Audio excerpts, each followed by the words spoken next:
Welcome to Pegwarmers. I'm Kevin, and I'm here to talk about toys today.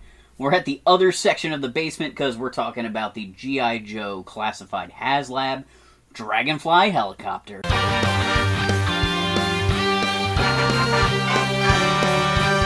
So every time we do one of these videos where I need more space, I move over here. This was my original plan for filming these episodes, all Pegwarmer episodes, was be in this part of the basement. It's a little uncomfortable. The setup gives me a lot of space this way, but I have to kind of reach funny, and it's hard to walk around to turn the camera on. So I don't shoot over here much, but I might redesign this section of the basement coming up. But none of that matters because you guys are here for the Dragonfly. So mine came in a box, giant cardboard box. It was damaged. It's got a pretty big dent in it there. The inner box had a pretty big dent in it there. And the final art box also has a puncture wound in it there. If I was buying this to resell it, I'd be pretty upset. If I was a mint in box collector, I guess I'd also be upset. I plan to open this, so it's not the end of the world. But, you know, things coming in good shape when you order them is nicer than coming in bad shape. This is the first time I've ever had one of these giant products come where the inner box was damaged. I've had my Thunder Tank from Super 7 looked like it got hit by a car when it was on my front porch, and the art box was fine inside.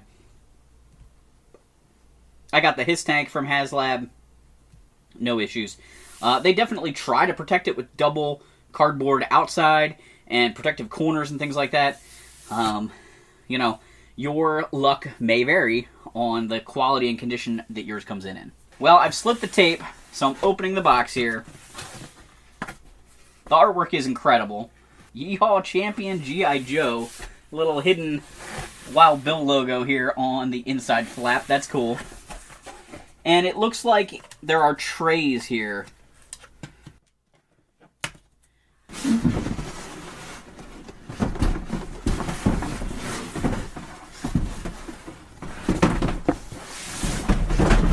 Oh, this one's even got a little puncture wound on it there from the all the way through damage this box took. The artwork on the box is really nice. I did an episode a while back called Collecting Cardboard, and I talked about my quest to try to stop collecting so much cardboard. It's really hard to get rid of toy packaging that has beautiful artwork. I sit in front of retro packaging art in almost all the normal episodes with the Eternia box and the G.I. Joe Command Center box, but I don't have room for all the boxes. So this damaged box may allow me to get rid of this one. Because I got Thunder Tank, I got all kinds of vintage and modern toy boxes sitting around here, taking up space that I can't put toys in, which is actually what I want to do. Display my toys. Right, I'm going to start with the smallest box here. It's got the sort of modern G.I. Joe logo on it there.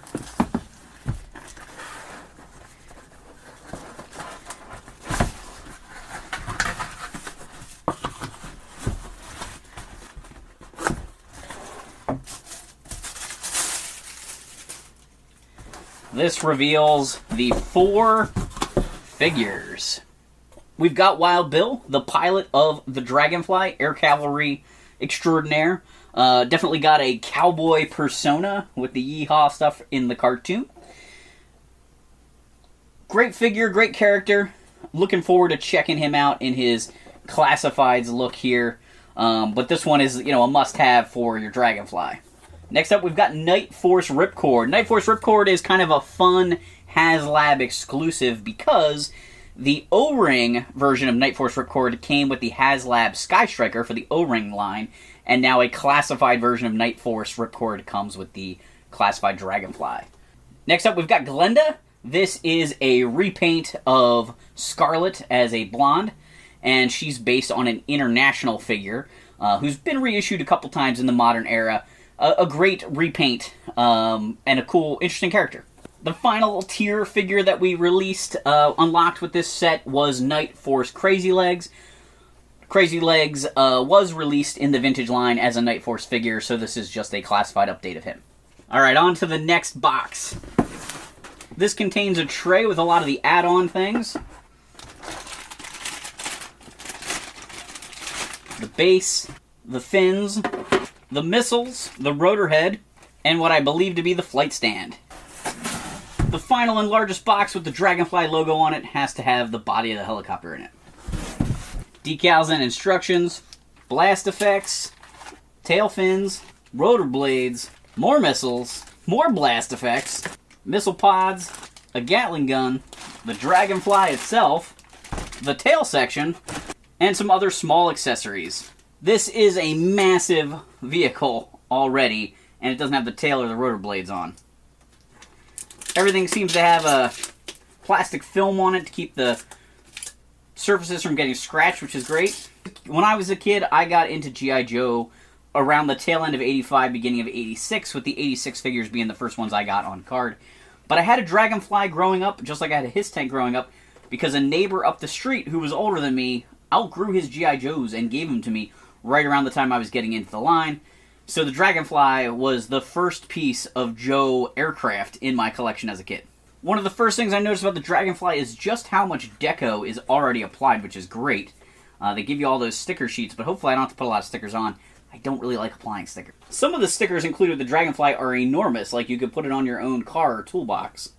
And then some of them are variations, so that way you could redo this as your own squadron if you wanted to do your own, if you wanted to give it its own look. It includes stickers like Bush and Sundance, and it's got shark face, kind of like the Tiger Fly would have when this got repainted for Tiger Force. And they are on some interesting shiny material there. High quality feeling stickers. Some disclaimer type slips. And then an actual instruction book, which I'm going to take a peek at as I try to put this together correctly. Well, it tells you to put batteries in first. I guess it didn't come with batteries. That might be okay with me. I'm sure they look awesome lit up, but I don't really like leaving batteries in my toys. I got to attach the tail.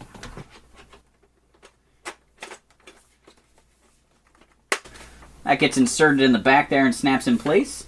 Trying to verify I'm putting these side sponsons on in the correct way.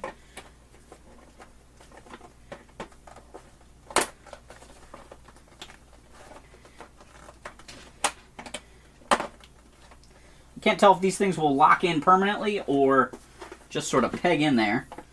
This one definitely goes on this side. Seems interesting to me that they have black surfaces facing up on these. But then again, it looks like there's some black up here at the top, so maybe they are trying to vary up the paint scheme on this a little bit more, or maybe make it feel a little bit more Night Force than the vintage helicopter, in case that's how you intend to use it. Pretty sure this is the button to activate the lights. So yeah, it did not come with batteries in it. Next up is all the tail fins. There's another situation with some interesting coloring with these yellow fins in the back. Step 3 involves adding on a lot of the armaments. The missile pods. The machine gun attaches to both the side of the helicopter and the wing. Very similar to the vintage one. That allows for the ammo to feed in from the body of the helicopter to this weapon. There's a winch, and this hooks under the wing instead of the belly of the helicopter this time. There are some little extra fin pieces here that go on the ends of those wings. They peg in much like a vintage G.I. Joe bomb with the dumbbell connection.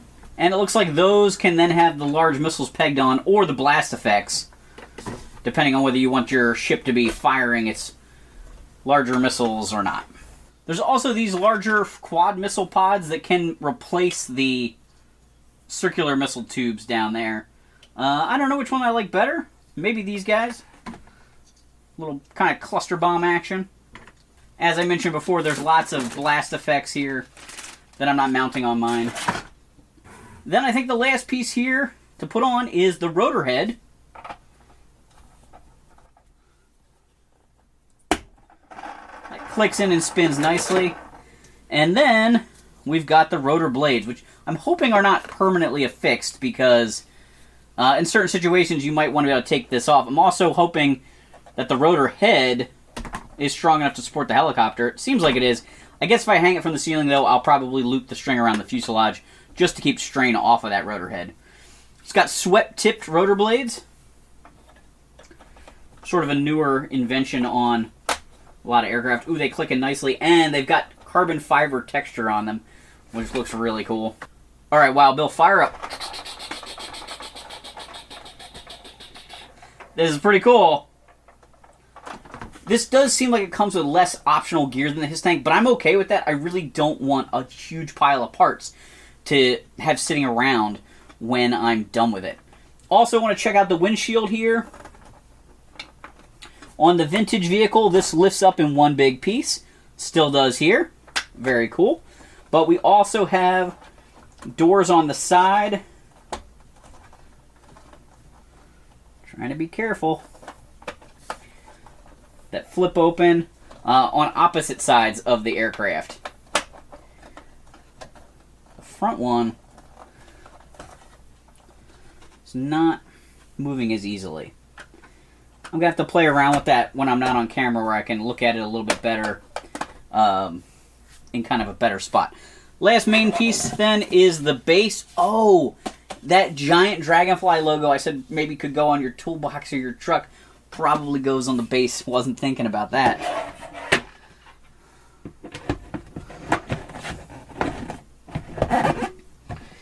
Alright, so there's the stand.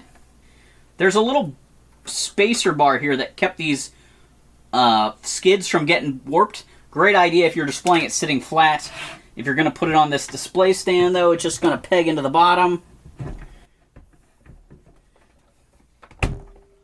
Ooh. That looks nice. I still might store that on there just to keep them from warping in some way.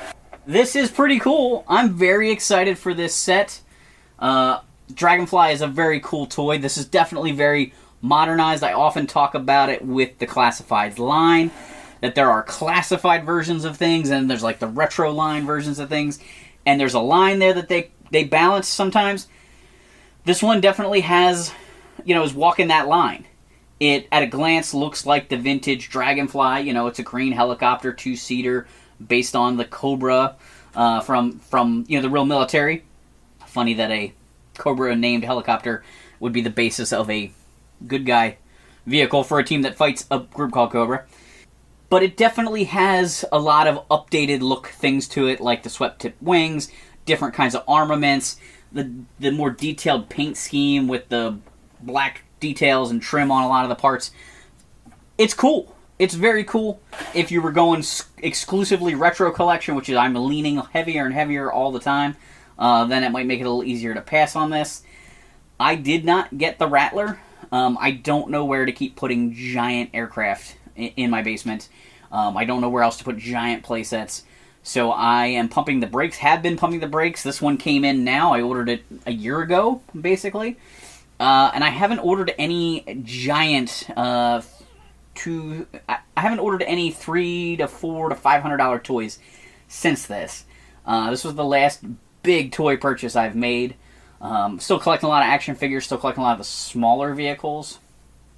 But space is a serious concern, and this line seems to have legs, and you never know what they'll release down the road, what might get me to break my cooling off period with Classifieds.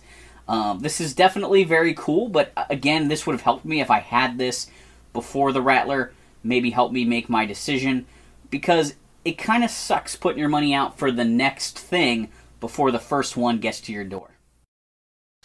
Alright, I'm over here at my usual station. I'm going to take a look at the figures over here, but I also brought the helicopter over in case it shows up better on camera from this angle, or gives you a better idea of scale, because it's kind of the distance you're used to seeing me at. It is massive. Very cool. Again, I don't know where I'm going to display it yet, but it is very cool. Set this on the floor for a few minutes here. We're going to start with Wild Bill, of course. I am filming this episode on Veterans Day, so I do want to say thank you to anybody watching this currently serving or has served in the past. This country wouldn't be where it is today without our veterans. And G.I. Joe, I think, is a very pro-veteran brand. If you like G.I. Joe, you've kind of got to be pro-military service and things like that. And having a grandfather and a brother-in-law and several other people that I know who are in the military or have been in the military, I gotta thank you for your service. I like this. Little flap on the bottom makes these so easy to open and pull out. So interestingly, Wild Bill comes with 2 cavalry hats, or as people often mistake them for, cowboy hats. One plugs into his head, and he looks kind of strange when you take it off. He does come with a wig piece, so you can have him hatless. The other hat, can fit on the hair. So both can give you the same look. Maybe this one just is a little easier to get in the helicopter, but if you want to have him pose holding his hat, they did give you that hatless option. I think I talked about it with Shipwreck. They gave you like a hair piece, and they gave you the hat with hair, but I don't think they gave you just the hat. So they maybe heard fans and remedied that. But he looks pretty good like this. He does come with his sunglasses, which are very tiny. These kind of accessories I always sort of go back and forth on whether I like them being separate pieces or I prefer them to be part of the head sculpt. They're just so easy to lose. I can imagine those rattling around inside the Dragonfly toy. He's got a nice vest on. He's got a Dragonfly patch here, the American flag. He's got working holsters on his belt for his 6-shooters. I do kind of love that. The vintage figure had holsters sort of lower on his sculpt, like almost like pockets on the side of his legs, like cargo pockets. That may have been a limitation of the O-ring sculpting here, but this is actually like slung off his belt, which is cool. And he also has a knife, which I'm looking for the sheath up. That's on his vest. He looks great. I really am impressed with this Wild Bill figure. It's got a nice flight suit with lots of zippers on it and wrinkles and everything. And then the customized, more cowboy-looking things and the cavalry hat just have incredible details. Awesome figure. Next up, we're going to check out Ripcord. I believe Ripcord is basically the Wild Bill outfit with some new web gear on it and none of the cowboy details. And that's okay. He's a pretty basic figure. His vintage figure had very minimal detailing as far as pockets, pouches, webbing, and he came with a backpack that had the harness attached to it. So you sort of added all his accessories to him to detail his figure up. Alright, we've got Night Force Ripcord here. He's got his reddish-brown hair. He's got his flight suit on with the vest.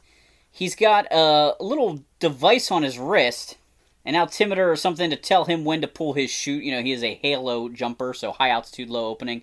He's got to fall for a while before he pulls that chute. He's got some pouches and holsters on him. His equipment, he does come with a pistol here. It looks like it fits in a holster on his leg.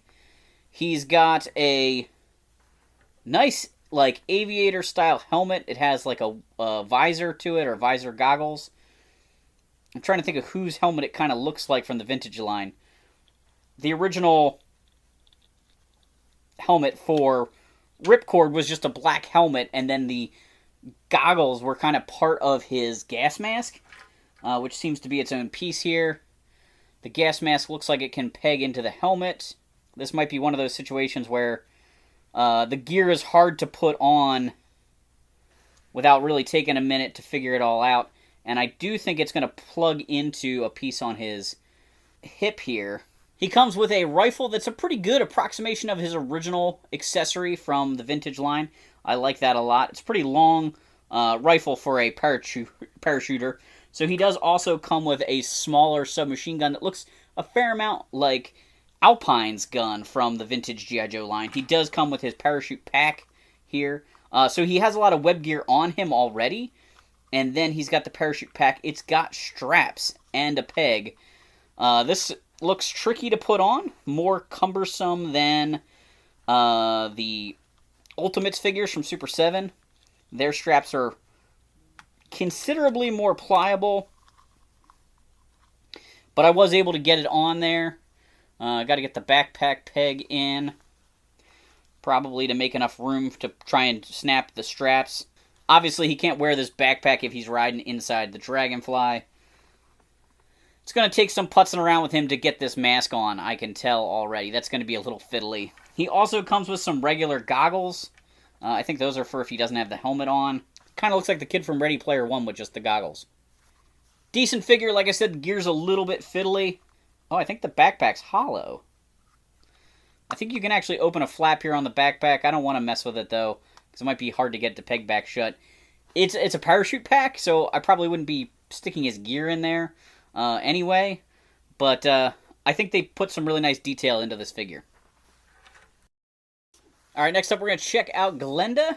When she was announced, she was very exciting because it was our first look at the new Scarlet body. We since got that Scarlet, the retro-carded Scarlet, which is a great figure, so you know this one's going to be good. Alright, we've got Glenda out of the package.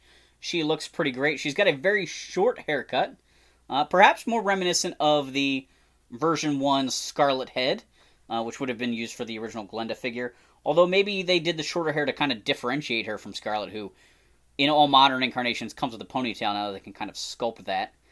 She looks great. She's got a nice silver and blue jumpsuit, two-tone color, plus the white details. So I can pull her hair off and give her a different haircut. It's pretty similar, but has sort of like this piece of hair that swifts off to the side. That can also come off to give her hair with a headset, which is a pretty good look if you want her to be the co-pilot in the helicopter. I like that look a lot. There's also another option, which fits on her very loosely if she doesn't have a wig on. I thought maybe this would go on without a wig, but maybe she needs the wig for the helmet to fit. I thought maybe the wig would get stuck inside it. There she is with the helmet. That looks really cool. The helmet look came with the 25th anniversary version of Glenda, which kind of made her a pilot. So she has a piece of web gear on already, but she does have an additional piece of web gear here that looks like a total mess to put on, and I'll probably never use that. She does have a pistol that can be holstered on her waist. She has a set of fists, which we haven't seen a lot of hands come with these figures so far. She also comes with a laser backpack and a laser weapon. These are perhaps previews for Flash, if we were going to get him in the Classifieds line. And I believe the original Glenda figure came with Flash's accessories. Those European exclusives often had a lot of funny mix-match kind of things. I think some of the Snake Eyes repaints had Flash's gun also, because it was just a funky-looking accessory to give the guys. I am struggling to put this backpack on her back and have it stay on. Keeps wanting to pop off. And I'm trying to find where on the accessory the hose peg's in. Alright, so there she is with the laser trooper weaponry. It's a cool figure. I really like it. Probably, besides Wild Bill, the most interesting figure to come with this, because she's a character that we're not going to get in some other format. The Night Force guys, we might get them in their normal colors, I would expect. And so then the Night Force seems less important. But this is probably the only way we're going to get Glenda, so I'm excited to have her. Last but not least, we've got Night Force Crazylegs. I really enjoyed Vintage Crazylegs, the red version. I didn't know anybody that really had the Night Force figures when I was a kid. I knew a few people had some of the vehicles. Maybe I knew someone. Maybe my friend Will might have had a few of them, but I didn't know how many characters there were. And that some of the guys like Crazylegs or Psych Out, who had wacky color schemes, came in a more muted color palette for Night Force back then. The Vintage Crazylegs has a fixed helmet. It's non-removable, so this is kind of our first time really getting to see Crazylegs without that. I do like that they gave him a baseball cap he could wear as an alternative if he's walking around the Joe base, and they made that red to kind of harken back to his basic figure. But for the most part, he has an aviator-style helmet here. Different than Ripcords, different than Airborne's. The strap is in place with the chin strap, making it a little trickier to put on than a lot of the guys in the line. But that does help him have his more Crazylegs look to him. He does come with two sets of goggles. One set, I believe, is to put on top of the helmet to kind of finish off his vintage figure look. I kind of hate when they do this because they just never stay on for me. Yeah, that just does not want to stay on there. He comes with a smaller set of them also, so you could actually put them on his eyes if you want him to wear them. There needs to be like a ridge on the helmet that they stick to or something, or they always just fall off. Yeah, I don't know what to do about that. He's got a knife. Oh, that goes like gravity. Gravity's gonna pull it out of the sheath style. There, up. He's got a pistol that can go on his hip. He already has on his harness that was part of his backpack from the vintage figure with the center clip there. It looks just like the vintage figure. He's got a backpack here that we can peg on. It's got some red string attached to that. So you know it's his parachute pack. Pretty tiny looking pack. I like this format better than the Ripcord format where he's just got the straps on and the backpack pegs on. He comes with his gun, real stubby machine gun with a folding stock, which is like the vintage figure. I think the vintage figure showed it like strapped to his chest with the stock tucked under his webbing, which is part of how every kid lost it then, trying to recreate that look. But that can fit in his hand when he's jumping. Pretty cool. Decent looking figure. I don't know what to do about those goggles, like I said. They fit on his hat very nicely. So maybe he's only supposed to wear the goggles with the hat. I don't think I could get the helmet on with the goggles on his eyes. That seems tricky to fiddle with both of those things at the same time. Again, pretty cool figure. Probably my least favorite of this set, only somewhat nostalgically. Crazylegs in Night Force colors is not the way I love Crazylegs, and then the stuff like the goggles not quite being right. It has the potential. It is a decent figure. It's maybe better than Ripcord. It's a kind of a toss-up for me between the two of them. I love the quilted texture on his sculpt and everything. Like, the sculpt is really good, but that accessory piece there with the helmet and the goggles and stuff just doesn't quite work for me. The Dragonfly definitely has a lot of little panels and things that you can access. I'm going to open up this windscreen. There's always been some debate over where the pilot sits versus the gunner. They both have joysticks in here and nice screens that should light up. They also have harnesses to hold them in place. I'm trying to figure out how to undo those harnesses real quick here. I find harnesses to be almost impossible to deal with at action figure scale. Wow, Bill just lost a pistol already. I'm worried about his glasses. Just trying to put him in a seated position. One of his pistols popped out of its holster. I'm taking the sunglasses off. I'm not risking losing them already. Alright, I got his legs too bent. I gotta be straightened out a little bit more to slide under that dashboard. Bill's in there. Of course, like I said, I don't have the chest harness clipped on him. Switching her hair for the wig with the headset. See if we can get her to sit in the front seat here. Oh, she's got to sit more with her legs forward. There we go. That looks pretty good. G.I. Joe. So I know I didn't do everything in this demo. I didn't put the batteries in and light it up. I'm sure there's a ton of videos out there. I just wanted to get it out of the package, enjoy it a little bit, give you guys my initial thoughts on it. I'm glad I picked it up. I think it's a really cool toy. Am I gonna regret not getting the Rattler? Maybe, but I'm happy to have this, and like I said, I'm pumping the brakes a little bit on some of the big toys. I just don't know. I just can't put the money into that kind of stuff. I think this is a reality for a lot of collectors, that there's points in our life where we can spend and points in our life where we need to pull back. I look around at some of the stuff and I go, I don't have a complete vintage collection of certain things I love, but yet I'm buying all these modern versions. There's Super 7 Ultimates, there's Super 7 O-Ring figures, the Reaction Plus, there's Classified. There's a lot of G.I. Joe out there to buy, and I'm glad about that for everybody who has their own form factor that they're into. Classifieds and larger scale figures have never been my favorite format because they're kind of too big for playsets and vehicles.